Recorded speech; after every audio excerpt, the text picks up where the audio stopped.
Good morning everybody. मैं doctor Mukul Bhiraj, commerce faculty,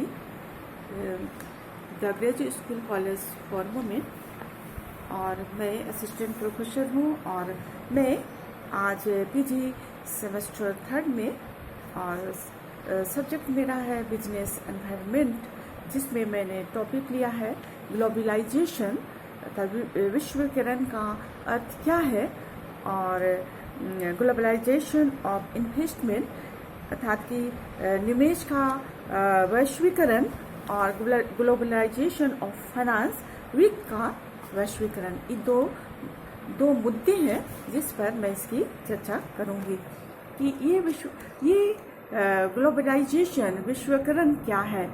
Vishwakaran का तात्पर्य ये है कि देश की अर्थव्यवस्था को संसार के अन्य देशों की अर्थव्यवस्थाओं से मुक्त व्यापार, पूंजी और श्रम की मुक्त गतिशीलता आदि के द्वारा संवर्धित करना या ग्लोबलाइजेशन कहलाता है।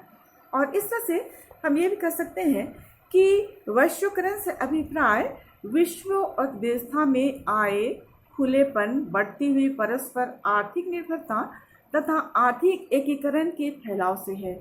Globalization may be defined as a process associated with increasing openness, growing economic independence, and deepening economic integration in the world economy.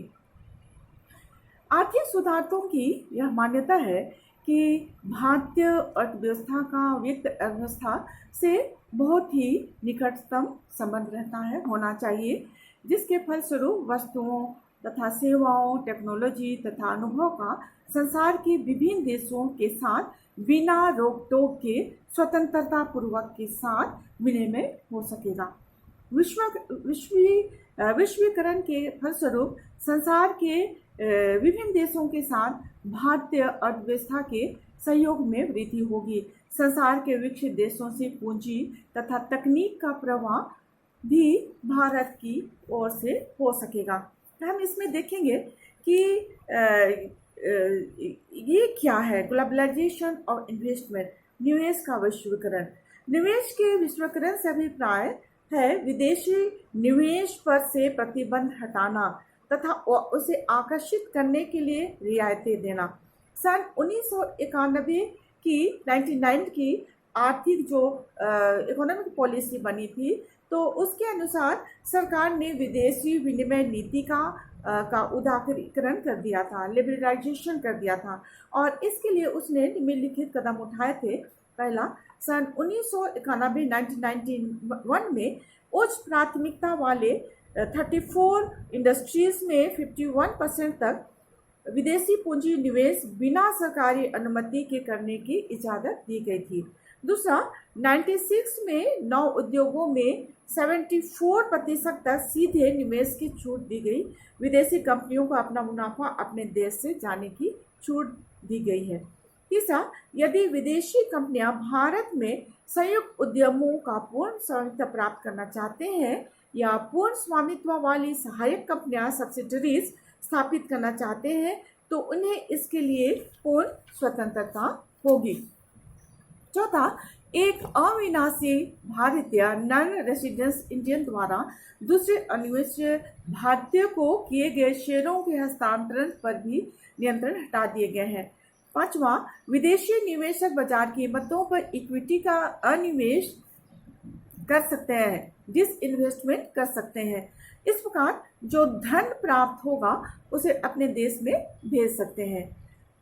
चौथा, आधारिक संरचना जैसे सड़कें, बिजली, कम्युनिकेशन आदि के विकास के लिए किए जाने वाले विदेशी विनियोग पर कई प्रकार की रियायतें तथा सुविधाएं दी गई हैं। सातवां, बहुराष्ट्रीय कंपनियों को देश में निर्यात प्रेरक इकाइयां स्थापित करने के लिए कई सुविधाएं दी गई हैं।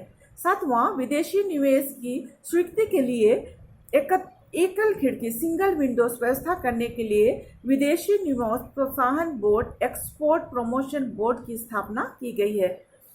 नौवां, अनिवासी भारतीयों को निर्यात गृहों, व्यापार गृहों, अस्पतालों निर्यात प्रेरक इकाइयों, होटलों आदि में 100% निवेश करने की इजाज़त दी गई है। 2002 की निर्यात आयात नीति के अनुसार विशेष आर्थिक जोनों स्पेशल इकोनॉमिक जोन्स में विदेशियों तथा बहुराष्ट्रीय कंपनियों को 100% निवेश करने की इजाज़त दी गई है। नौवां, नए बीमा कानून के अनुसार निजी क्षेत्र की बीमा कंपनियों की शेयर पूंजी में 26% विदेशी निवेश की इजाज़त दी गई है। 12वां, पूंजी खाते में रुपये की पूर्ण परिवर्तनीयता का प्रयत्न किया जा रहा है।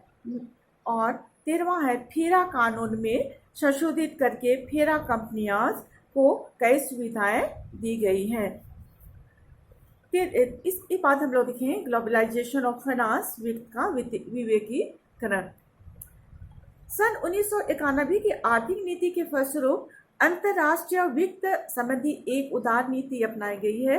अंतर्राष्ट्रीय वित्त का संबंध विदेशी सरकारों, अंतर्राष्ट्रीय संस्थानों तथा व्यापारिक ऋण, ग्रांट्स तथा निवेश से है।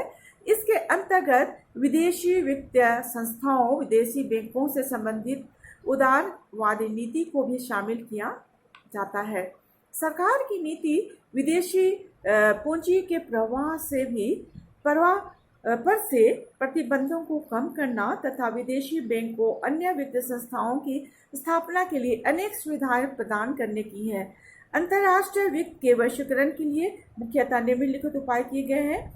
पहला, विदेशी विनिमय अधिनियम के अधीन आने वाली कंपनियों को रिजर्व बैंक की अनुमति लिए बगैर उधार लेने का जमा स्वीकार करने की छूट दी गई है। दूसरा, प्रतिष्ठित विदेशी संस्थागत निवेशकों तथा इंस्टीट्यूशनल इन्वेस्टरों को भारतीय पूंजी बाजार में निवेश करने की छूट दी गई है। तीसरा, भारतीय वित्तीय संस्थाओं जैसे स्टेट बैंक ने विदेशों में पूंजी एकत्र करने के लिए बॉन्ड्स तथा इंडिया रिसर्जेंस बॉन्ड बेचे हैं। चौथा है, भारत में विदेशी बैंकों की स्थापना को काफ़ी सुविधाएं दी गई हैं। इस तरह से हम देखते हैं कि भारतीय अर्थव्यवस्था का विश्वकरण तेजी से बढ़ता जा रहा है।